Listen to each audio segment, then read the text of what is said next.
fucking fight back.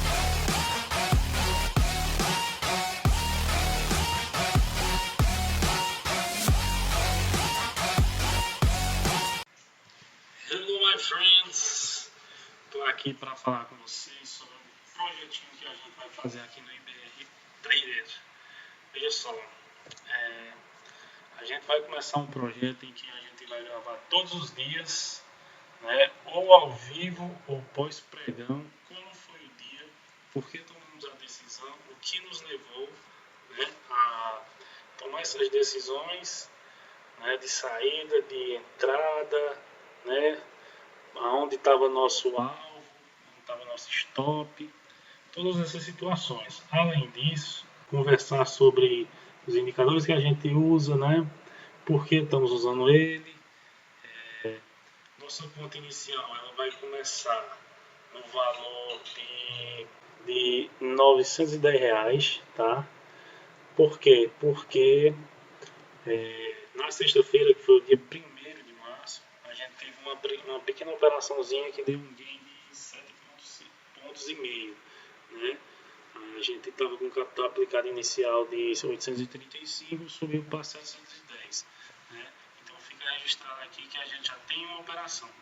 Hoje, como eu vou mostrar para vocês até daqui a pouquinho, não houve operação, já foi registrado na planilha, né? Que inclusive essa planilha a gente usa também para cálculos, né? E observar simetrias, né? E precificar o nosso ativo, que vai ser o dólar, tá? Então vamos já registrar nela também todas essas informações, tá bom? Agora a gente vai trabalhar na questão do ativo de hoje, no gráfico. E foi que movimentou, porque a gente tomou decisão ou não, beleza? Então, a partir de agora fica registrado nossa série, né? Investidor baixa renda. É possível, né, ser lucrativo com pouco dinheiro, tendo gestão de risco, né, e sabendo mitigar o mesmo, ou seja, evitar o máximo possível, gente. Então, vamos lá. Enquanto isso, a gente vai tendo alguns insights e uns feedbacks bacanas sobre como funciona o gerenciamento, né, e muitas outras coisas, né? Então, vamos lá para o gráfico. Bom, galera, esse aqui é o gráfico de hoje.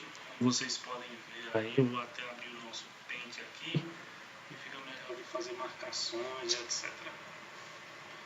Como vocês podem ver, estamos zerados no dia de hoje, não tivemos a operação. Aqui no nosso ponto zero foi o fechamento do dia anterior, né, da sexta-feira. A gente marca ele. Essa é a nossa paridade, tá? Que é um cálculo que a gente faz para ter uma noção do quanto vale o dólar lá fora para a gente aqui, né? Já que estamos operando no B3. Esse aqui é um gráfico de 60 minutos, onde a gente marca alguns cálculos, tá, galera? E aqui do lado esquerdo a gente tem o gráfico de 5 minutos para poder fazer as operações, tá? Esse também é o contrato cheio, certo? E esse é o contrato mini. A gente faz as operações do contrato mini, beleza? Aqui a gente tem indicadores, volume profile, bandas de Bollinger, um volume financeiro, tá? Com uma média de 30 períodos e um indicador chamado TDI, desenvolvido aí por uma galera muito foda, tá? Eu não lembro quem foi que fez o desenvolvimento dele e eu adaptei ele aqui para o Trit, é a plataforma que a gente usa hoje, e a partir dela que a gente também está coletando os dados necessários aqui para poder fazer a compilação dos mesmos e jogar na planilha, né, para poder fazer os cálculos. Bom, próximo passo aqui é entender da nossa abertura, tá, galera? A gente tinha a região de trava, que era uma região para a gente de desconto para fazer uma possível compra, mas a gente vai chegar nessa região aqui e vai comprar, Gel? Não, pessoal, não é assim que funciona. Existem alguns requisitos para quando o preço chegar nessas regiões de interesse que a gente tem, que são as travas, as máximas de juros e mínimas, tá? O que são essas mínimas e máximas de juros? São um cálculo feito que eu mesmo desenvolvi feito para precificar até onde o dólar pode ir, para cima ou para baixo, através da taxa de juros, tá? Então, também é uma situação em que a gente pode utilizar, certo? No gráfico aqui de 60 minutos, a gente ainda tem aplicado a VWAP diária, a semanal, essa azulzinha aqui, e a mensal, tá? Que é essa roxinha, que ela também tem uma finalidade para a gente extremamente específica, tá? Mas vamos ver o caso agora. Como eu havia dizendo, né, o mercado abriu aqui, a gente esperava na abertura, né, tendo em vista algumas situações e o contexto macro do dólar, que existiria a possibilidade do ativo estar fazendo esse movimento para cá, certo? Porém, não foi o que aconteceu como a gente queria, né? Chegou em um determinado momento em que, por volta das 10h30, a gente esperava que o dólar tivesse feito um movimento aqui próximo do ponto zero, tá? Em que, ao chegar nessas regiões, aí sim a gente poderia vender, indo buscar aqui os 50, tá, pessoal? Mas também não aconteceu. Depois disso, o preço ficou um pouco amarrado, como vocês podem ver, né? Bem aqui nessa regiãozinha aqui, né? Das 10 em diante, ó, ficou aqui mais ou menos por 2 horas. Depois das 11 eu decidi deixar o mercado sem fazer operações, tá? Foi uma decisão minha. Eu poderia ter, depois desse horário, teve uma certa situação em que eu poderia ter feito uma venda, pegar 10 pontos ali, comprado depois e pegado mais 10 pontos, né? Podia ter feito essa compra aqui, ó, nessa regiãozinha, tá bem aqui, e ter saído aqui na VWAP semanal, né? Semanal e diária. Poderia, mas como eu decidi não ficar no mercado e para que eu tomasse uma decisão, teria uma série de fatores que iam me auxiliar nessa tomada de decisão, né? Eu preferi ficar de fora. É importante frisar também, galera, que vocês vão ver muito falando aqui sobre o momento de tomada de decisão, que ele tem que ser levado em consideração total, de forma racional, certo? Se você se sentir com um emocional muito agitado ou abalado por algum motivo externo, qualquer que seja, evite esse dia para operações. É a melhor coisa que você faz, tá? Por experiência própria. Por que o racional? Porque de forma racional você consegue atender determinados critérios para que aquela operação mitigue o máximo de risco possível, tá? Se você deixou o seu emocional tomar de conta em determinados momentos, tomando a decisão correta, mesmo tomando a decisão correta, na oscilação do mercado, você pode, no seu andamento, acabar tomando outras decisões, como tentar se proteger mais cedo do que necessário, sair em um determinado momento e deixar dinheiro na mesa, podendo ter ganhado mais, né, saindo antes do alvo. Isso entra uma questão também de risco-retorno, né? Quando você define tomar um risco, né, o seu retorno ele tem que ser palpável para aquele risco. Hoje, no nosso gerenciamento, para ficar claro aqui para vocês, o nosso gerenciamento ele vai ficar em torno de 2:1, tá? Ou seja, se eu tomo uma posição de venda, vamos supor aqui no 5,60, no 4,960, por exemplo, minha posição de risco vai ser de 1:2, ou seja, eu vou pegar aqui, vamos supor, fiz a entrada aqui, tá? Aí o meu cálculo me mostra que eu posso tomar uma posição aqui de proteção nessa região, de 6, 7 pontos, ou de 8 pontos, 9 pontos. Quantos pontos eu vou buscar, George? O dobro do meu risco, tá? Ou seja, se eu tomei um risco de 7, 8 pontos, eu vou buscar um alvo de 14 a 16 pontos, tá? Então, essa vai ser a dinâmica de gerenciamento que a gente vai ter aqui. É o que eu acho palpável para mim, é o que é mais confortável também para o meu emocional, meu psicológico, né? E gerenciamento é uma situação muito pessoal, mas o que eu posso dizer que é uma coisa comum para qualquer um é o nível de risco retorno.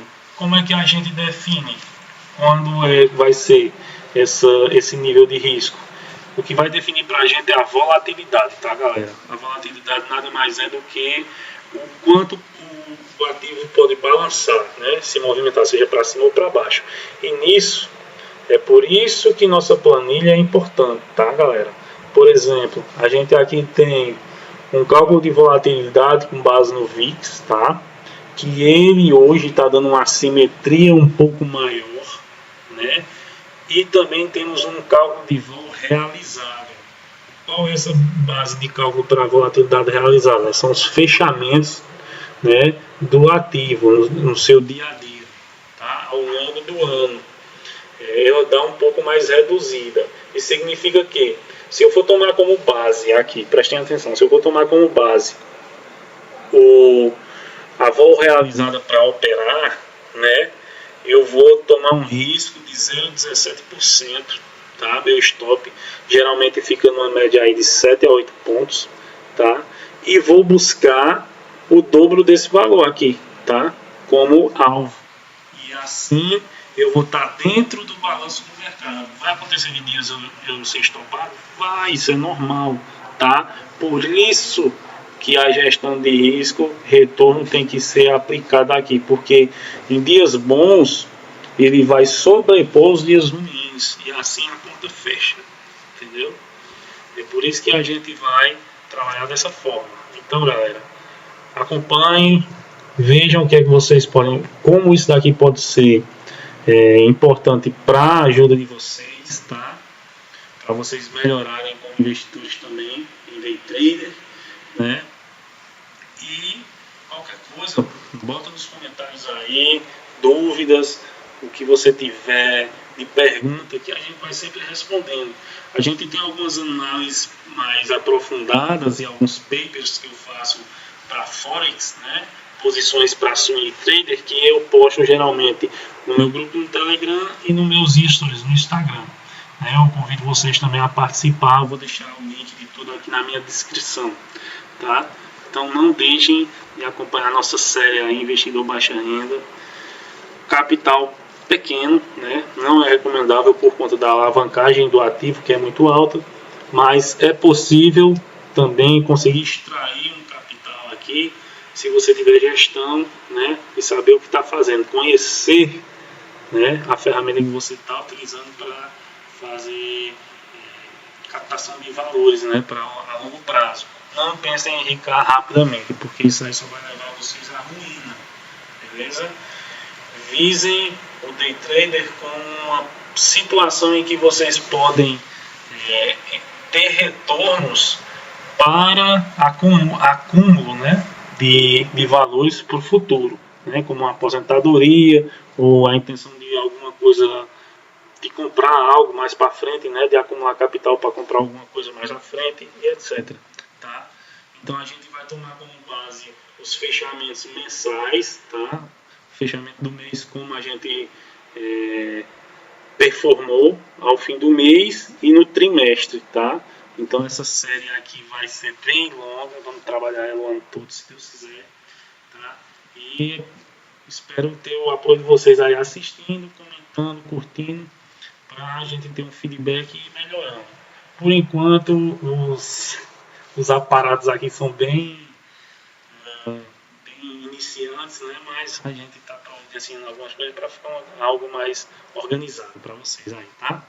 Então, hoje não teve operacional, já expliquei porque não trabalhou dentro dos movimentos que a gente precisava e não foi. A planilha mostra aqui os cálculos automaticamente, tá? Já deixei programado para ela atualizar tudo sozinha, certo? E aqui tem os ranges de trabalho que pode ser feito, né? Aqui são as máximas e mínimas de juros, em cima dos juros, e nessa etapazinha aqui a gente vai registrar cada dia, tá?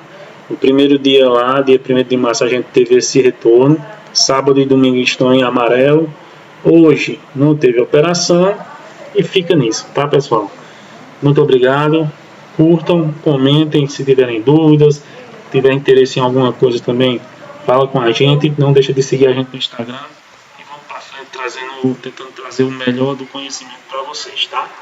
Fiquem com Deus.